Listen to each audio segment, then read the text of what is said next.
Selamat pagi pemirsa, apa kabar Anda di pagi hari ini? Senang sekali saya Graciela Taime dapat menjumpai Anda dalam Berita Papua.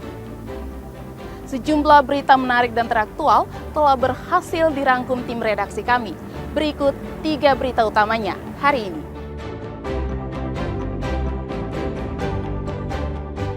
Diduga karena korsleting listrik, puluhan rumah di kota Jayapura ludes terbakar.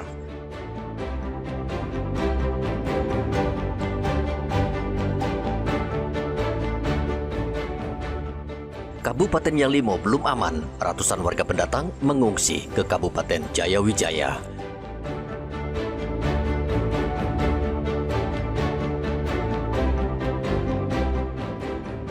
Edarkan uang palsu di Mimika, seorang wanita diringkus polisi.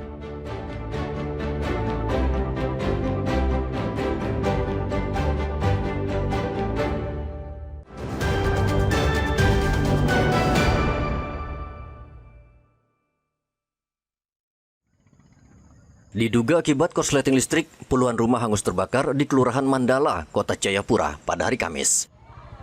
Kebakaran mengejutkan warga karena terjadi pada dini hari. Api pertama kali terlihat dari salah satu rumah yang terletak di pemukiman warga. Warga setempat yang melihat api langsung berupaya memadamkan dengan alat seadanya. Namun bangunan yang terbuat dari kayu dan lokasi perumahan yang berada di pinggir laut membuat api semakin membesar dan merembet ke rumah warga lainnya. Kebakaran sekitar jam berapa tadi? Setengah 4 sih. Api pertama terlihat di mana, Pak? Dia di belakang dekat sebelah dekat masjid itu dekat sumur. Katanya sih. Kira-kira ada berapa rumah yang terbakar ini?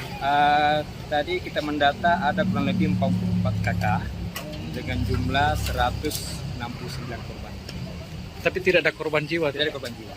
Cuma korban material. Yang banyak karena mereka ini malam, jadi mereka keluar hanya dengan pakaian di badan. Jadi yang banyak itu kasihan surat-surat itu tidak ada terselamatkan semuanya. Untuk memadamkan api, 4 mobil pemadam kebakaran milik pemerintah Kota Jayapura dan 2 unit water cannon milik Polresta Jayapura Kota diterjunkan ke lokasi. Setelah 2 jam berusaha, api berhasil dipadamkan sekitar pukul 7 pagi. Tidak ada korban jiwa dalam insiden ini, namun puluhan rumah warga ludes terbakar beserta barang-barang yang ada di dalamnya. Kerugian diperkirakan mencapai 4 miliar rupiah. Saat ini, Kepolisian Resort Jayapura sedang menyelidiki penyebab pasti kebakaran, namun dugaan sementara penyebab kebakaran adalah korsleting listrik. Arthur dan Riantonai melaporkan dari Kota Jayapura, Papua.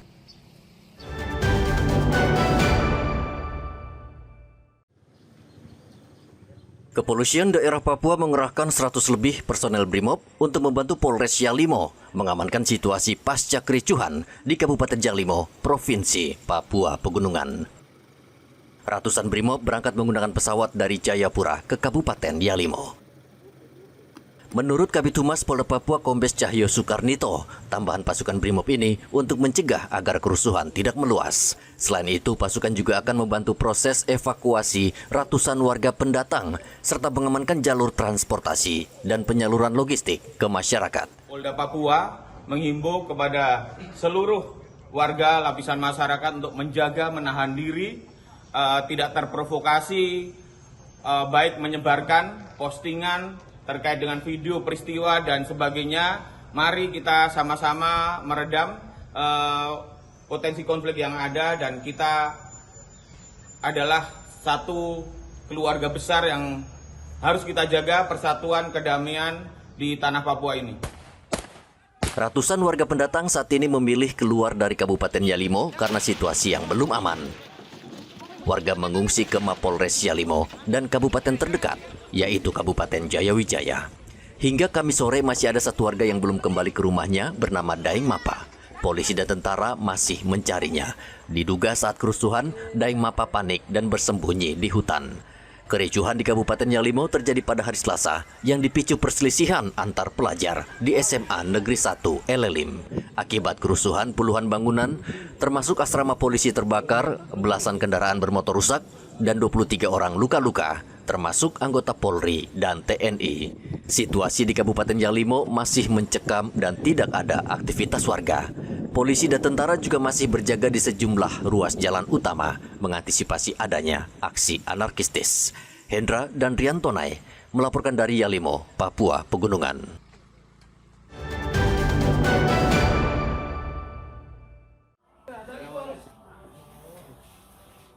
Mayang, wanita asal Bengkulu, harus mempertanggungjawabkan perbuatannya di hadapan polisi.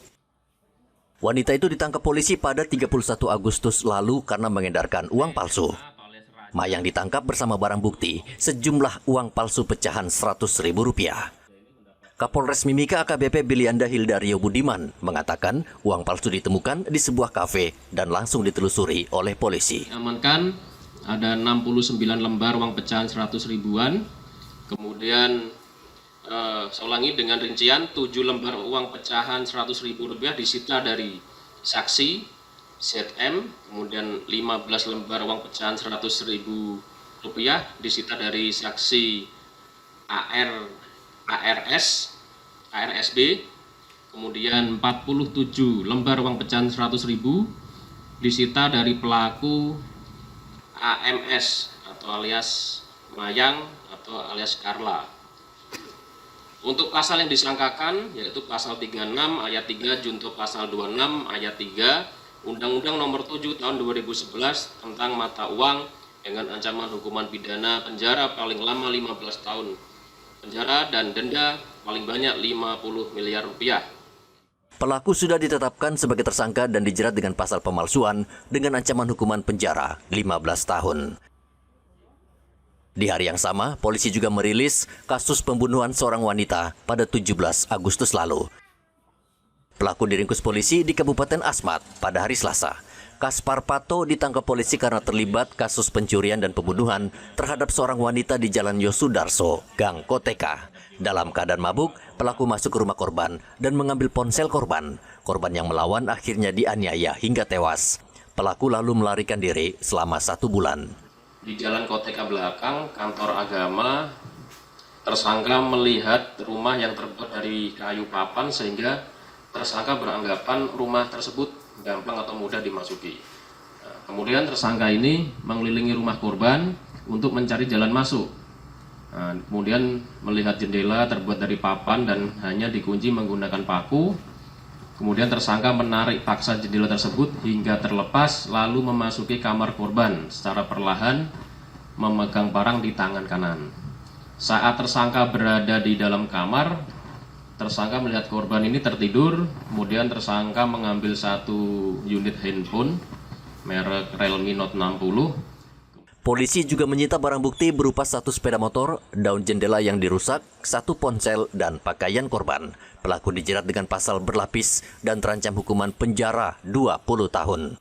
Igo Batmomolin dan Rian Tonai melaporkan dari Mimika, Papua Tengah.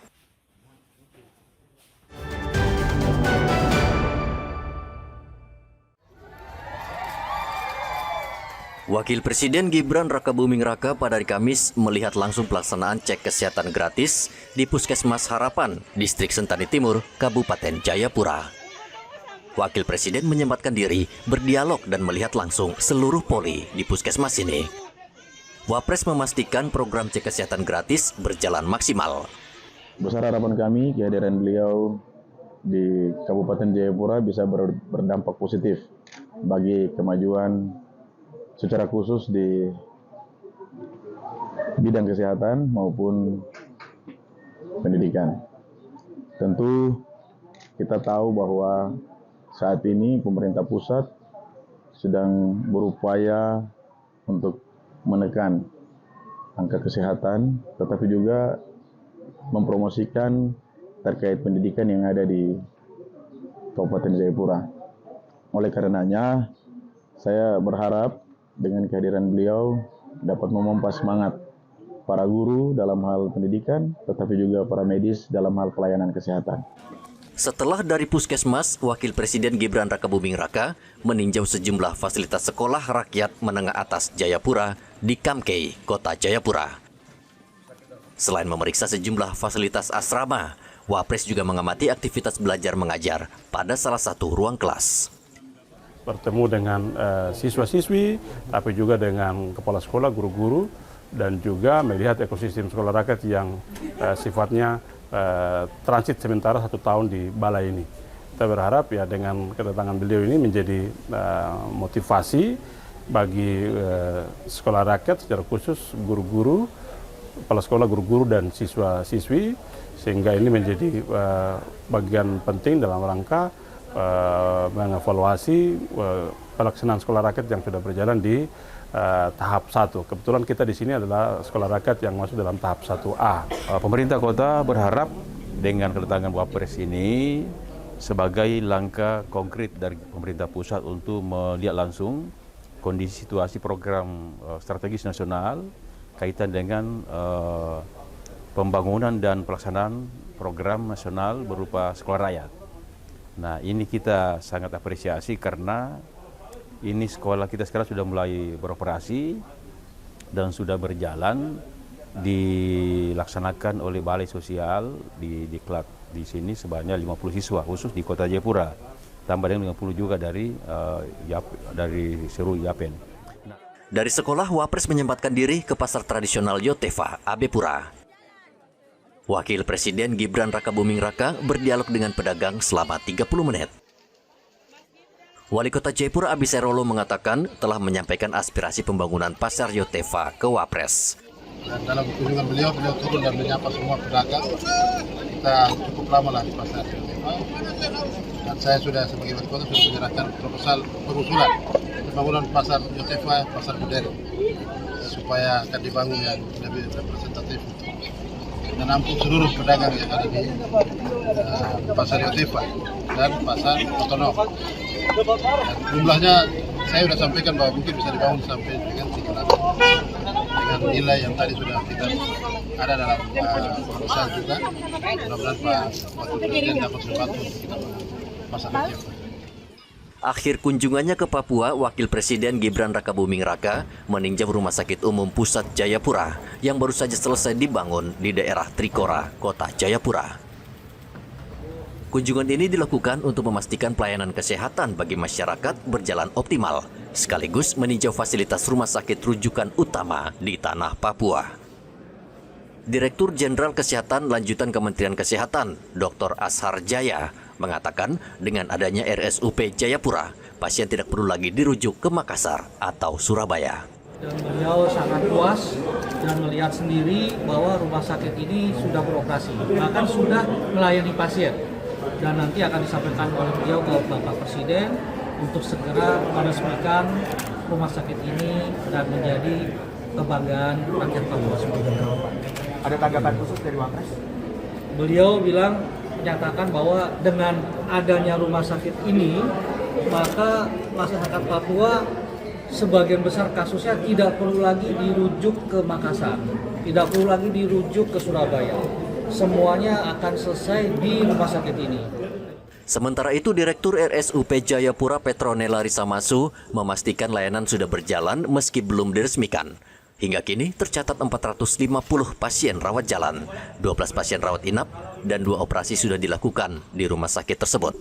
Beliau sangat puas dan merasa bahwa pemerintah pusat telah memberikan fasilitas yang sangat bagus, lengkap, alat-alat juga tadi sudah beliau lihat dan kami tunjukkan bahwa dari sisi alat sudah ready, dari sisi SDM juga sudah ready, perizinan juga sudah ready. Tinggal diresmikan, dan sebelum diresmikan pun kami sudah melayani pasien. Tadi sudah disampaikan Bapak Dirjen bahwa rawat jalan sudah ada 450 pasien yang kami layani.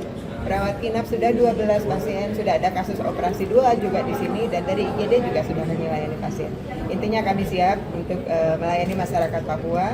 Tentunya mudah-mudahan ini bisa menjawab semua impian, semua harapan, semua yang masyarakat rasa selama ini susah berobat, susah untuk dirawat, bisa kita selesaikan. Rumah sakit Kemenkes ini yang paling besar dan paling lengkap alat medisnya di Papua. Rencananya rumah sakit ini akan diresmikan Presiden Prabowo pada akhir bulan September. Hendra dan Arthur melaporkan dari Kota Jayapura, Papua.